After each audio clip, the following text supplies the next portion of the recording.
Uma pessoa que tem o espírito de adorador, essa pessoa tem grande chance de ser curada. Curada da alma, curada por dentro. Porque um adorador, ele move tanta coisa, gente. Um adorador consegue mexer com tanta coisa nesse universo espiritual, que as coisas vão conspirar para ele, mesmo antes dele entender o que está acontecendo.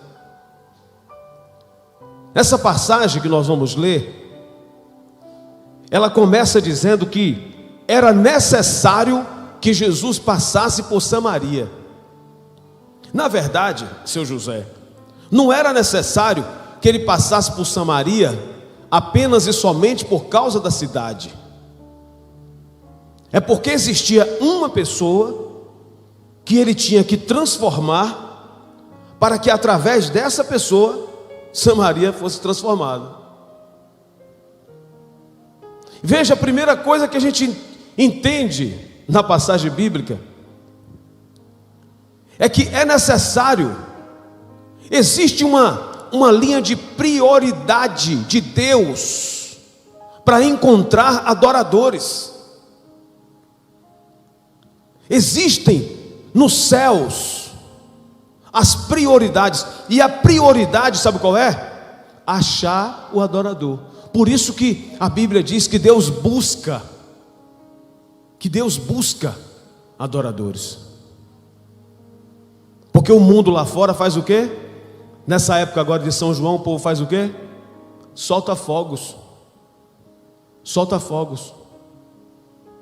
Chuvinha, traquinho, bombinha. Você sabia que 70% dos lugares onde tem fogos de artifício sendo solto, que contaminam o ar, em quase 70% naquela região? Parece até paradoxal, mas numa época que a gente precisa tanto de ar, Cíntia, Ricardo e Mari, a gente precisa, isso está tão raro. A gente solta bomba para poluir o ar que o nosso pai, que a nossa mãe, que o nosso filho vai respirar. Então cada coisa dessa que se faz, que atenta contra a semelhança de Deus, está indo contra Ele. E eu não sou fanático, mas cada coisa que a gente faz de adoração a alguma outra entidade que não seja o Senhor Jesus, a gente está indo contra a adoração a Deus. Porque a adoração não é um sentimento, a adoração é uma atitude. Não me venha com essa história de que a adoração é porque você chorou, é porque você se derramou, é porque... Não, isso aqui é emoção, que também é bom. Porque eu me derramei tanto. Olha, gente, no dia que eu fui batizado com o Espírito Santo, eu tinha 12, 13 anos de idade. Gente, eu fiquei tão assim, tão, que aquele dia foi um dia que eu nunca senti algo tão especial na minha vida. Eu comecei a falar igual criança, e eu comecei a falar várias línguas, uma variedade de línguas. Eu era menino ainda. Aquele momento foi lindo. Mas se não tiver a atitude de hoje, depois de 40 anos, pregando essa palavra, de nada vai adiantar aquele momento lindo que eu tive quando eu tinha 13 anos de idade. Você entende? Momentos assim são maravilhosos, mas precisam ser sucedidos de atitudes de adoração. A Bíblia nos diz que Jesus, capítulo 4, versículo 4, era necessário passar por Samaria. Vamos ler esse versículo aí. E era-lhe necessário passar por Samaria. Por que Jesus tinha que passar por Samaria? O judeu, ele não se dá com o samaritano. O judeu, ele não conversava com o samaritano. Muito menos, Haldson, um judeu ele, homem, não conversava com uma mulher samaritana. Eles não se combinavam. Era um povo que era inimigo do outro. E a Bíblia diz então que Jesus estabelece uma prioridade na sua agenda, fala com os discípulos, antes da gente ir para a Judéia, antes da gente ir para Cafarnaum, antes da gente pensar em ir em Jericó, eu tenho uma prioridade, eu vou passar em Samaria. Os discípulos não entenderam nada, devem ter ficado inquietos. Ué, ele vai fazer o que lá naquele lugar? Naquele lugar que só tem gente ruim, só tem o que não presta. Mas a Jesus era necessário passar em Samaria, sabe por quê? Porque é sempre necessário passar onde tem um verdadeiro adorador. E se você que está aqui nessa noite for um verdadeiro adorador, você tem absoluta certeza e convicção que onde você estiver vai ser lista de prioridade para Jesus, porque Ele te acha. Adorador não tem por aí assim, ó, as cordas, não. Adorador não tem por aí na feira a 10 por R$1, não. Adorador é raro, porque aquilo que se procura é porque está escondido, é porque a oferta é pouca. Então a Bíblia diz que era necessário Jesus passar. Se a gente for, eu já expliquei para você a história. Jesus chega e começa a conversar com a mulher samaritana, mas vamos para o versículo 20, para você entender bem. Quando Jesus encontra com a mulher, ela não conhecia Jesus, ela não era igual a mim, a você, não. Ela não sabia quem era Jesus, não sabia. Mas quando ela encontra com Jesus, veja qual é a necessidade dela, o que é que ela estava buscando. Ela diz a Jesus: Senhor, vejo que és profeta. Nossos pais adoravam neste monte, vós entretanto dizeis que é em Jerusalém o lugar onde se deve adorar. Veja qual era a angústia daquela mulher. Você quer entender o que ela foi fazer nesse poço? Ela foi buscar água meio-dia. Sabe por que ela foi meio-dia, seu Alex? Sabe por que, seu Giovanni, dona Rose, ela foi meio-dia? É porque meio-dia os judeus já tinham saído e ela não queria ser envergonhada. É porque meio-dia não tinha mais ninguém para jogar na cara dela o seu passado e a sua vida. Por isso que ela foi meio-dia.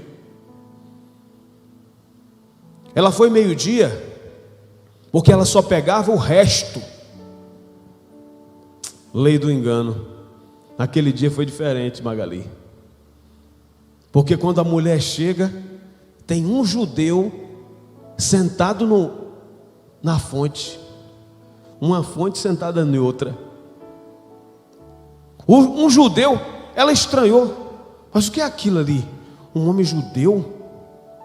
Ela chegou desconfiada naquele tanque, foi pegando a sua latinha. Lembra como quando a gente pegava a água na cisterna antigamente? A gente amarrava uma cordinha. Eu me lembro, na casa de minha tia lá em Itabuna tinha uma. A gente amarrava uma corda, tinha que jogar, e quando não tinha água tinha que fazer assim, e tinha que, um segurava a capa para o outro não cair e puxava a água. Ela estava fazendo assim. Aí Jesus chega e intriga aquela mulher.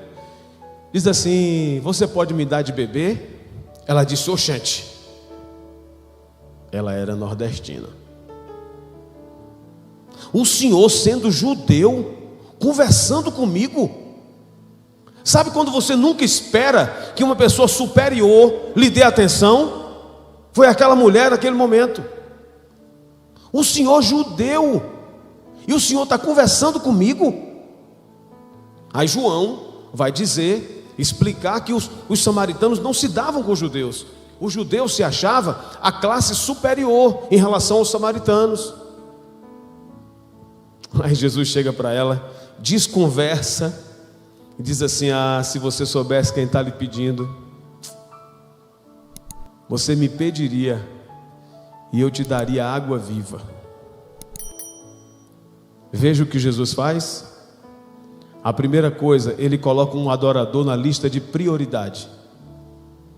Então, se você tiver atitude de adorador, e você vai ver quais são as atitudes de um adorador na atitude dessa mulher, você será colocado na lista de prioridade. Não adianta eu abrir minha boca e ficar orando a Jesus, pedindo para que Ele me dê, para que Ele me abençoe, para que Ele me abençoe, se eu não faço nada na sua direção.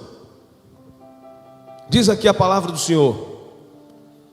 A dúvida que ela tinha era: como, em que lugar, Senhor, eu devo adorar? A dúvida que ela tinha, Maria, Aderaldo, a dúvida era essa: Senhor, eu ouço dizer, já que eu estou vendo que o Senhor é profeta, eu preciso tirar uma dúvida aqui com o Senhor agora. Ela já esqueceu da água. Agora, importante para ela não era mais a água. A importância para ela agora era conversar com Jesus. Você entende? Um adorador é assim. Ele larga qualquer coisa de lado, ele esquece qualquer coisa para lá, e ele começa a dar atenção, como Maria, irmã de Marta. Diz a Bíblia que ela começa a dizer: Senhor, eu estou vendo que o Senhor é um profeta. O jeito do Senhor é diferente. Aquela mulher teve o discernimento, ela era totalmente ignorante, nunca tinha ouvido falar de Jesus, mas ela disse: Senhor, eu vejo que o Senhor é profeta, então o Senhor pode me responder? Ela ainda diz assim: olha, Senhor, a gente sabe, leia comigo o versículo 25, depois que Jesus disse para ela: é necessário que os adoradores adorem em espírito e em verdade, ela diz: Senhor, eu sei que o Messias está para vir, e quando ele vier, nos anunciará todas as coisas. Gente, essa mulher fala de convicção. Eu sei. Dizer assim, Patrícia, é dizer assim: Senhor, eu tenho convicção de que o Messias, o Cristo, virá. Embora eu seja samaritana, eu sei que isso vai acontecer. Uma das coisas que um adorador tem é que ele é convicto, Rita. Ele é convicto, Michele. Adorador não é tirado por vento de doutrina. Adorador não está aqui hoje de um jeito e amanhã está de outro, não. Adorador tem convicção. E quem tem convicção, ele é adorador segunda, terça, quarta, quinta, sexta, sábado, domingo. O negócio está apertando, o sapato está apertando, apertou tudo na vida dele, mas ele diz: eu sou adorador. Não vou me entregar, não vou me prostrar. Foi assim que ela é isso que ela está dizendo: Senhor, eu sei que o Messias, ele vai vir. E quando eu leio isso aqui, eu vejo a convicção que aquela mulher tinha. Jesus então faz uma revelação, das quais ele fez para muito pouca gente. Se você não está entendendo ainda direito essa passagem, veja como Jesus se mostra para uma pessoa que era samaritana e uma mulher. Aqui ele já tinha mandado os discípulos irem comprar pão em Gitaúna, porque os discípulos iam ficar perturbando, não entendendo o que ele queria fazer. Vai comprar comida em Gitaúna. Senhor, não, aqui tem açaí. Senhor, não quero não. Eu quero que vá comprar lá no mercado de Gitaúna, que é para demorar bem. Foi assim que aconteceu. Não tinha açaí, não tinha Gitaúna, mas foi assim. Você lê a história, você vai ver. Eles demoram, ó. E Jesus mandou tudo, viu? Posso imaginar aquela renca de homem indo comprar pão, comprar comida. Jesus só fez isso para tirar de tempo os discípulos, porque eles não entendiam. Eu sempre digo isso, irmãos: quando uma pessoa não entender o que você está fazendo para Deus, manda ela comprar comida. É a mesma coisa de dizer assim: ó, vê se eu estou ali na esquina. É a mesma coisa de dizer isso. Entendeu, seu Diego?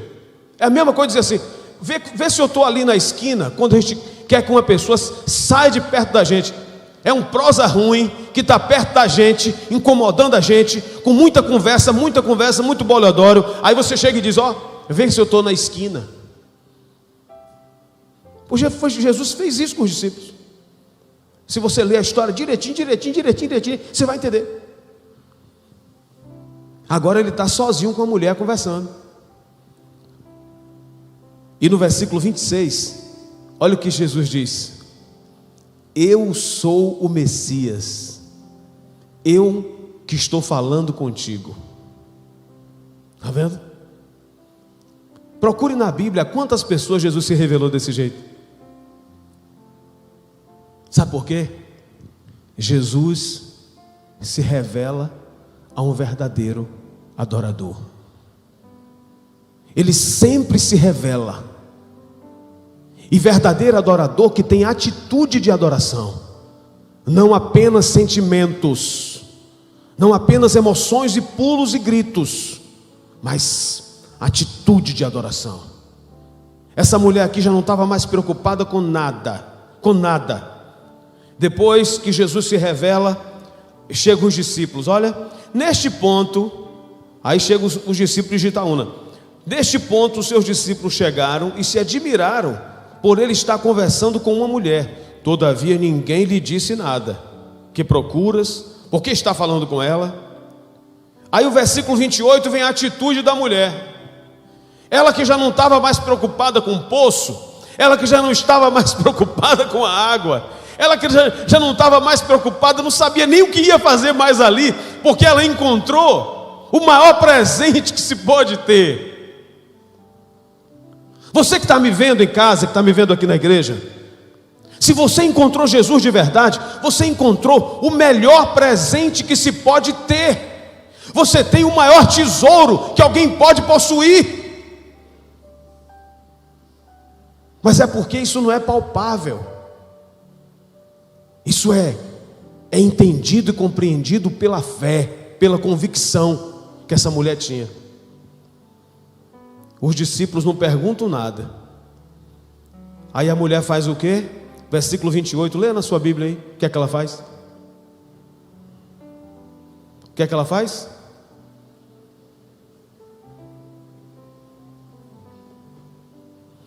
Ela deixa o seu cântaro, ou ela deixa o seu vaso. Ou seja, ela abre mão da sua missão terrena. Ela abre mão da sua missão terrena. Não importa agora a água que eu vim buscar, não importa agora o que eu vim fazer aqui para mim mesmo, agora eu vou fazer para Ele. Ela deixa o cântaro lá, corre para a cidade de Samaria e se torna uma rádio FM naquela cidade. Você sabe que mulher, quando quer espalhar uma coisa, espalha.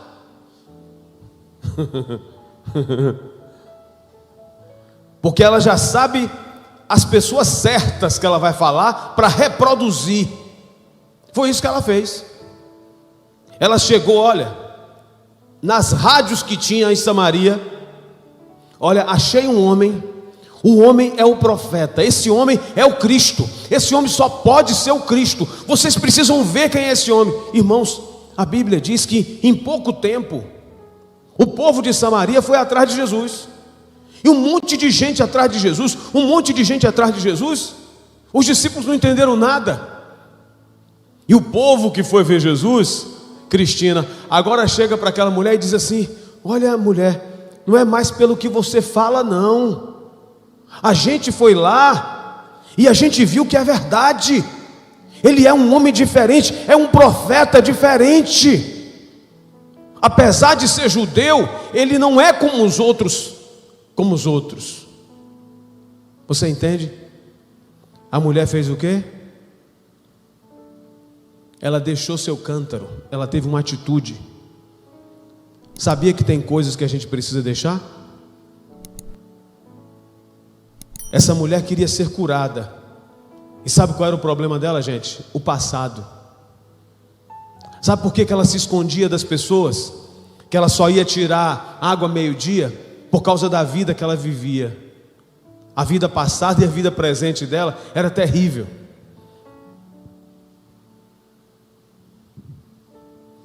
E o passado, quando ele está em excesso em nossa vida, ele nos aprisiona. Eu estava vendo um filme, aliás, quero até indicar você assistir esse filme, muito bom, excelente, Velozes e Furiosos 9, parece filme de adolescente, né? Mas você precisa assistir, mesmo você que tem 100 anos, assista esse filme, muita coisa boa. Mas tem uma frase que me chamou a atenção, diz assim: é preciso fazer as pazes com o passado, se eu quiser ter esperança no meu futuro. As pessoas, algumas não fazem as pazes com o seu passado, ou seja, não se resolvem. Então, como não se resolvem, elas ficam sempre caminhando, lembrando de lá. O retrovisor está sempre posicionado. Gente, a gente tem que aprender a quebrar o retrovisor da nossa vida. É para frente que se anda, esquecendo-me das coisas que atrás ficam, avançando para as coisas que estão adiante de mim, prossigo para o alvo da soberana vocação de Deus em Cristo Jesus. Então, eu preciso quebrar o retrovisor da minha vida, me lembrar apenas daquilo que me traz esperança.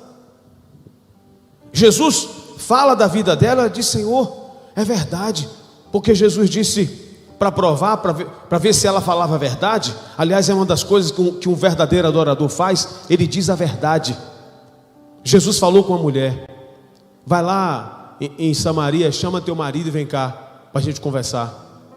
Ela disse: Senhor, não vai dar. O senhor pediu para quê? Chamar o marido dela? Não vai dar, não vai dar, não vai dar, porque ela já teve 5 maridos. Aí Jesus disse: é verdade, eu sei. Isso aí que você falou, tá certo. Eu sei de tudo da tua vida. Jesus está falando isso comigo e contigo hoje, não é com ela não.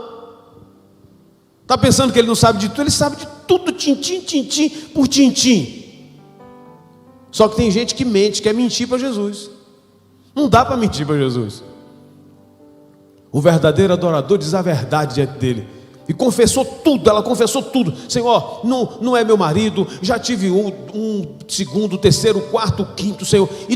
Aí Jesus disse: isso tudo que você disse com verdade. Aí Jesus percebeu que ela verdadeiramente era uma adoradora. Transformou a vida daquela mulher. Ela se torna a primeira missionária de Samaria.